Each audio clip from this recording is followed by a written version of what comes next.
कहानी के शुरू में हमें कैमरामैन को देखते हैं जो स्टूडियो में दो मॉडल्स की तस्वीरें बना रहा था। जब उन मॉडल्स लड़कियों का काम खत्म हो जाता है तो उनमें से एक तो अपने घर चली जाती है और जब दूसरी लड़की वहाँ से जाने लगती है तो कैमरामैन उसे किडनैप अगवा कर लेता है। उस लड़की को बेहोश कर दिया था। जब उसको होश आता है तो वो खुद को बंधा हुआ पाती है। वो लड़की बहुत ज्यादा डरी हुई थी और कैमरामैन से बार बार यही कह रही थी कि प्लीज मुझे छोड़ दो, पर वो उस लड़की की एक भी बात नहीं सुनता। फिर वो एक बॉक्स निकालता है जिसमें किसी की राख थी। वो उसको लड़की के पास रखकर उसका गला काट देता है और जब वो ऐसा कर रहा था तो उसका खून उस राख में गिरता है। अगली सुबह जब कैमरामैन की सेक्रेटरी आती है तो उसे उस लड़की की लाश नजर आती है जिसको कैमरामैन ने मार दिया था। पर जैसे ही वो पीछे मुड़ती है उधर वो अपने बॉस की लाश को भी देखती है। तभी वो पुलिस को बुलाती है। छानबीन करने के बाद पता चलता है जरूर उस लड़की को तो कैमरामैन ने मारा है, पर अभी ये राज ही था कि उस कैमरामैन को किसने मारा। जब वो उस कैमरामैन के गले को देखती है तो उस पर किसी के काटने के निशान थे। उसकी लाश को देखकर ऐसा लग रहा था कि जैसे उसका मांस किसी ने खा लिया हो। इसके बाद हम कहानी में दो न्यूज रिपोर्टर्स लड़कियों को देखते हैं जो काबिल तो बहुत थी पर उनका कोई भी यकीन नहीं करता था। वो जब दोनों अपने ऑफिस में जाती हैं तो उनका बॉस उनसे कहता है कि इस केस के बारे में पता करें कि आखिर उस कैमरामैन की मौत कैसे हुई, उसे इतनी बेदर्दी से किसने मारा। अब वो दोनों एक लैब की लड़की से मिलती हैं। वो उसको होटल में खाना खिलाती हैं और इस केस के बारे में पूछती हैं। वो लड़की उन दोनों रिपोर्टर्स को बताती है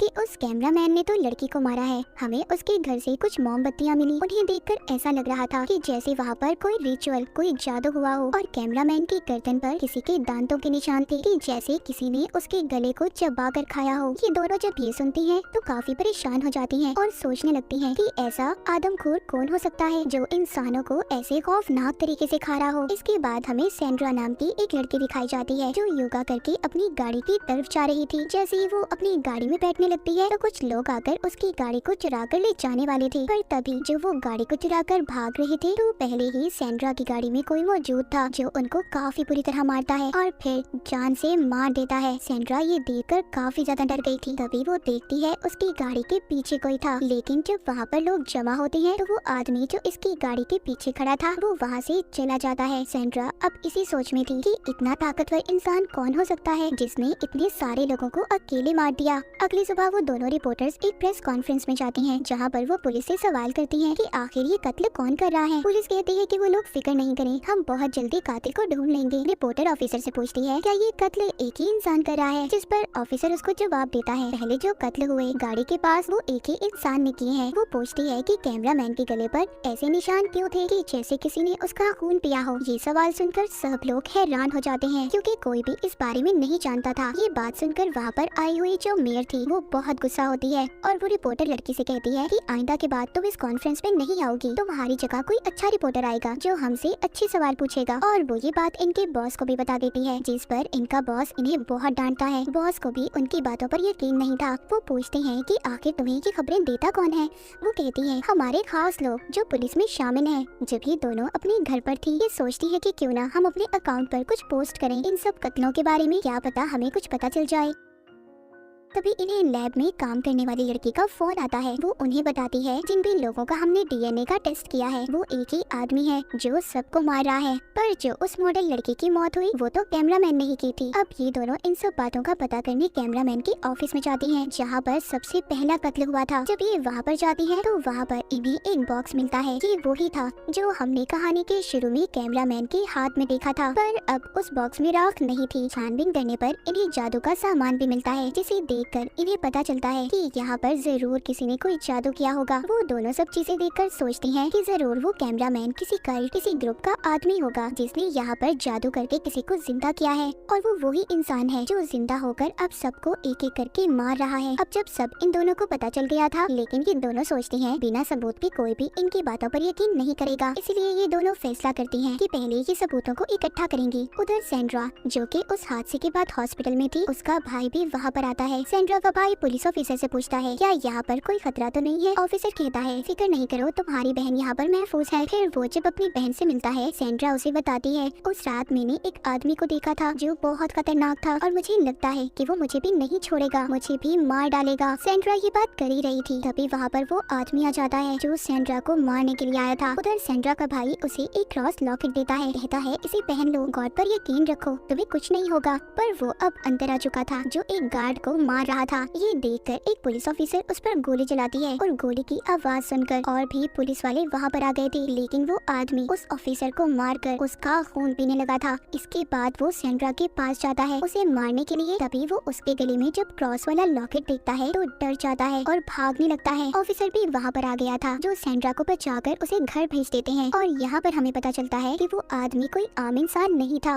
वो एक ड्रैकुला था जो सिर्फ रात को बाहर निकलता था। और ये यहाँ पर आया कैसे, ये हमें कहानी में आगे जाकर पता चलेगा। इसके बाद हमें एक लड़की दिखाई जाती है जो अपने काम से वापस घर जा रही थी। जब वो गाड़ी में बैठती है तो ड्रैकुला पीछे से आकर उसके गले को पकड़ लेता है, उसे मारकर उसका खून पीने लगता है। अगली सुबह दोनों रिपोर्टर्स को उनका बॉस कहता है, मैंने आज नया शो शुरू किया है जिसमें लोग हमें अपनी राय देंगे कि कातिल कौन है। और उनको इस केस पर बहुत से मैसेज भी आना शुरू हो जाते हैं जिसमें लोगों ने उन्हें अपने अपने ख्यालात बताए थे कि ऐसा क्यों था और इसके पीछे राज क्या था। वो दोनों रिपोर्टर लड़कियां कुछ लोगों के नामों को चुन लेती हैं और उनसे बात करने की भी कोशिश करती हैं। उधर सैंड्रा का भाई भी उसे अपने घर ले आया था। वो बताता है कि यहाँ पर कैमरे लगे हुए हैं, तुम फिक्र नहीं करो, तुम्हारी जान को खतरा नहीं होगा। तभी सैंड्रा रिपोर्टर की वीडियो देखती है जिसमें वो कह रही थी कि इस केस के बारे में कोई भी अगर कुछ भी जानता है तो हमें जरूर प्लीज बताएं। सैंड्रा अपने भाई से कहती है कि मैं भी इनसे बात करना चाहती हूँ। उधर ऑफिस में दोनों रिपोर्टर लड़कियों से अब एक लेडी बात करती है। वो कहती है कि मैंने आप लोगों की खबर को पढ़ा जिसमें आपने एक कैमरामैन का जिक्र किया था। उसी आदमी से 1 साल पहले मेरी बात हुई थी क्योंकि मैंने उस वक्त ड्रैकुला के ऊपर एक किताब लिखी थी। उस किताब में एक आदमी का जिक्र था जो बहुत खतरनाक था। वो उस आदमी को जिंदा करना चाहता था और वो मेरी इन सारे मामले में मदद भी चाहता था, पर मैंने उसे इस बारे में नहीं बताया क्योंकि अगर मैं ऐसा करती, उसकी मदद करती, तो एक खतरनाक ड्रैकुला हमारी दुनिया में आ जाता। तभी एक और लड़की इनकी वीडियो में शामिल होती है जो कहती है, हाँ मैं भी जानती हूँ उस इंसान के बारे में जो ड्रैकुला बनकर लोगों को मारता है। कुछ सालों पहले मेरा भी सामना हुआ था, उसने मेरी आंखों के सामने मेरी दोस्त को मार दिया, लेकिन मैंने उसे मारकर उसकी लाश को धूप में ले आई जिससे वो राख बन गया और मैंने उसकी राख को एक बॉक्स में बंद कर दिया। पर कुछ दिन बाद वो बॉक्स ही चोरी हो गया। ये सारी कहानी सुनने के बाद दोनों समझ गई थी कि ये ड्रैकुला ही है जो अब दोबारा लोगों को मार रहा है और वापस आ चुका है।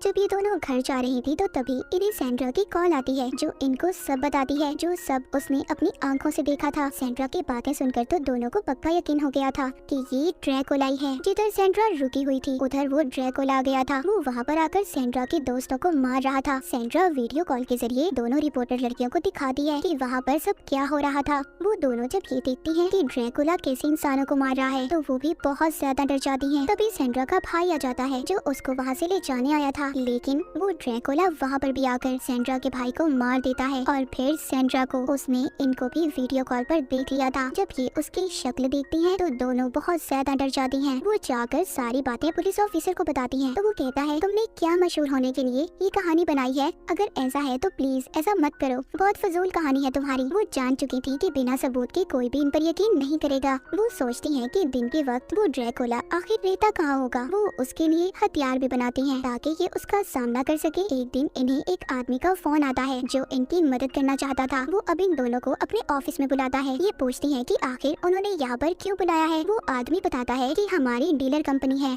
हम लोग घर बनाकर बेचते हैं। उन्हें बताता है कि मेरे पास एक दिन एक आदमी आया था जिसने मुझे कहा कि मुझे एक ऐसा घर चाहिए जो बिल्कुल वीरान हो और बहुत सुनसान जगह पर, वहाँ पर कोई आता जाता ना हो। मैंने उसे वो घर दे दिया था। वो दोनों सुनकर कहती है कि आखिर ये सब बातें आप हमें क्यों बता रही हैं? वो आदमी कहता है, हो सकता है जिस ड्रैकुला की तलाश तुम कर रही हो वो वहीं पर हो। वो उन दोनों को वहाँ की चाबियां भी दे देता है। दोनों अब वहाँ पर जाने का फैसला करती हैं। जब ये दोनों वहाँ पर जाती हैं तो वो बिल्डिंग वाकई ही सुनसान थी। ये वहाँ पर सबूतों को इकट्ठा करने लगती हैं, पर उन्हें वहाँ पर कोई सबूत नहीं मिला था, इसीलिए अब ये दोनों वापस जा रही थी। लेकिन तभी उनकी नजर एक अखबार पर पड़ती है जो 2 हफ्ते पहले का था। उसे देखकर वो सोचती हैं कि अगर यहाँ पर कोई नहीं रहता तो ये अखबार यहाँ पर कैसे आया होगा। तभी वो एक लड़के की लाश को देखती हैं। उधर ही वो ड्रैकुला भी था जो इसका पाँव पकड़ लेता है और इन पर हमला कर देता है। ये दोनों जब यहाँ से भागने की कोशिश करती हैं तो ड्रैकुला ने इनको पकड़ लिया था और बहुत मारता है, उनका खून पीने की भी कोशिश करता है, लेकिन वो दोनों भी हार नहीं मानती, उस पर हमला करती हैं। ड्रैकुला एक रिपोर्टर को तो बहुत मारता है और उसे बेहोश भी कर देता है